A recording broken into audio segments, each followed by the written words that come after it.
Okay, real quick. Well, not real quick. Actually, I just woke up from a well-needed power nap, so this is a little later than what I really wanted to do the video topic on, but I was on Facebook doing some things, making a video announcement for the Elite Basketball Camp, and I saw a post on my timeline by Kim Hackett. I'll probably tag her in this video.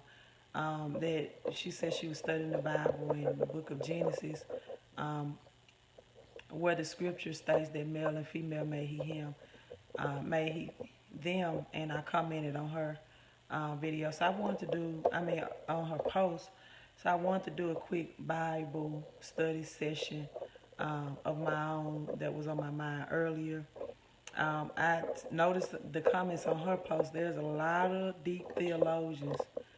Um, to me, that was a very it was simple explanation to me that when God made Adam, Eve was also within him, within his ribs, and when he made Eve a helpmeet for Adam, he put Adam into a deep sleep. Right, took Adam into surgery, gave him a deep sleep, and he pulled Eve out of his ribs. And Adam said, man, this she'll be called woman because she put out his womb, bone of my bones, flesh of my flesh. That's the way I interpret that scripture. But whoa, she has some deep, way more in depth terminologies for that scripture with me. So, all right, I got 2-3 people on, so everybody's not asleep this time of night. I'm usually am, but my daughter is squared away and everything is fine.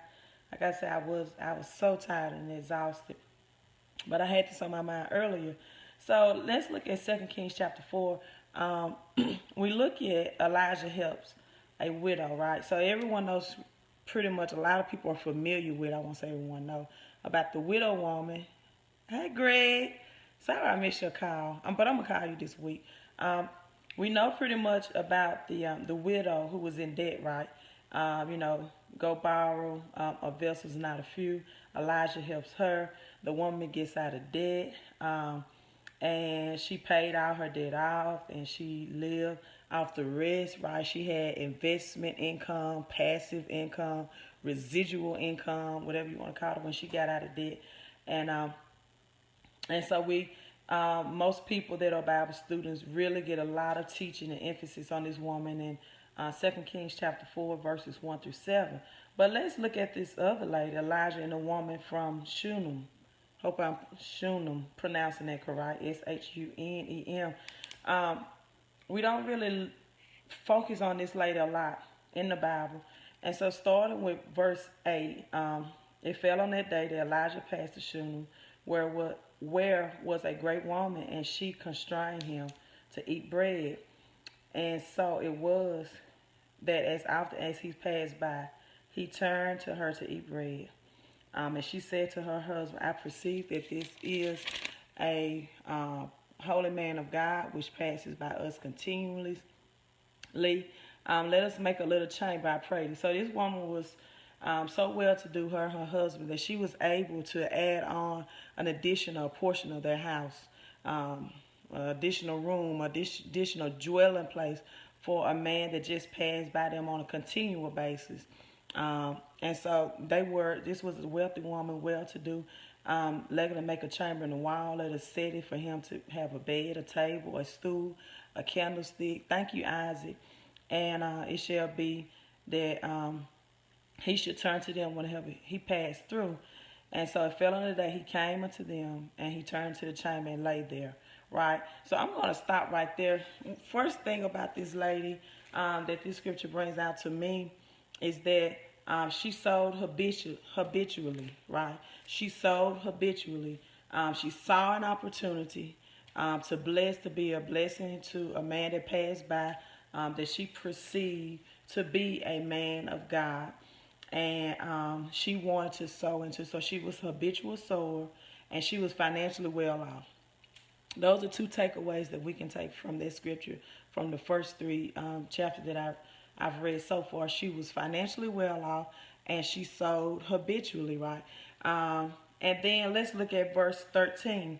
And he said unto him, say now unto her, behold, that thou hast been careful for us, and with all this care, what is to be done for thee? Would you be spoken to the king or the captain of the host? And she answered, I dwell among my own people.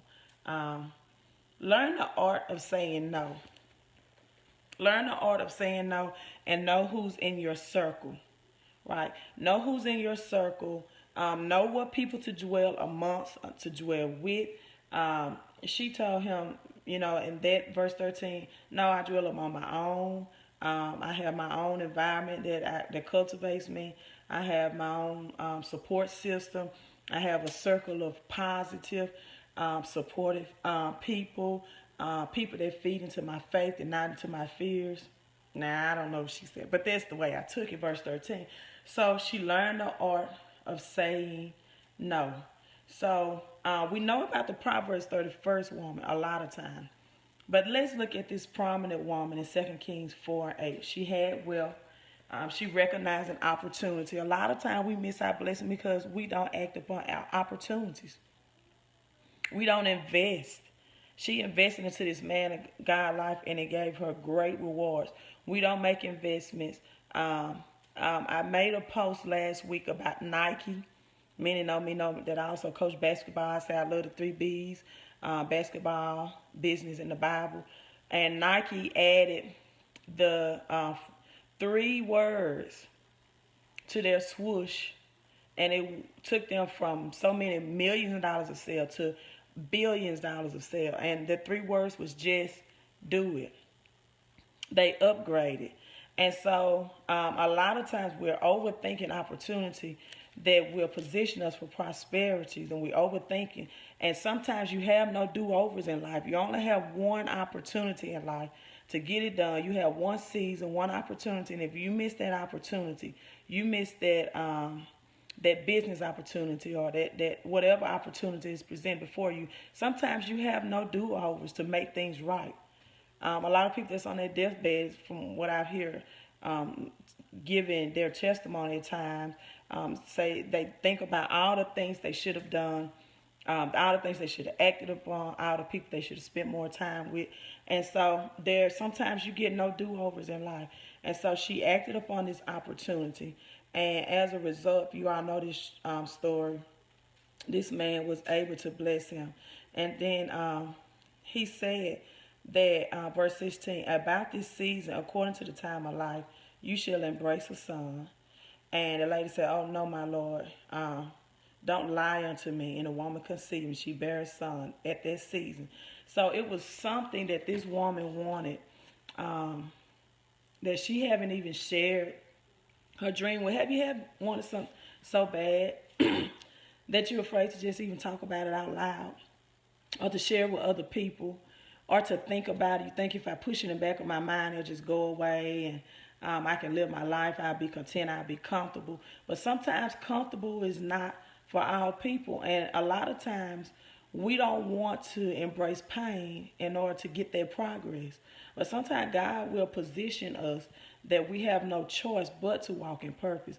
And so she had something that's so in debt, and she had put in the back of her mind, and just by her being obedient and recognizing an opportunity. And the same thing happened to the widow woman that got out of debt. She recognized an opportunity. I love wealth in the Bible. And a lot of time it ties into people acting upon opportunities. You're not thinking everything is a scam or a scandal, but sowing into someone's life that's higher than you, that knows a little bit more than you in mentorship.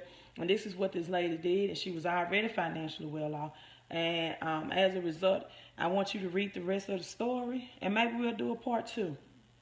So you can't change your past, but you can always change your future. And if you can learn from it, it becomes a lesson. It's not a loss, right? So I just had to get this little quick Bible study out, so I can enjoy and get some rest for the rest of my night, because I know that if I had this on my mind, I probably wouldn't rest well. So thank you so much, Isaac. I love those hearts and those thumbs up. I really appreciate that. I appreciate everyone that took time to tune in. Always hit like and hit share if this was a blessing to you and you think you might bless someone else. I'm signing off. Kevin, I guess I would text you in the morning and say great rises is your saying is. How you doing, Miss Brown? Appreciate that thumbs up. And I hope this helps someone. So we're not talking about the Proverbs 31st one. We're talking about the 2 Kings for women. So you all have a blessed night.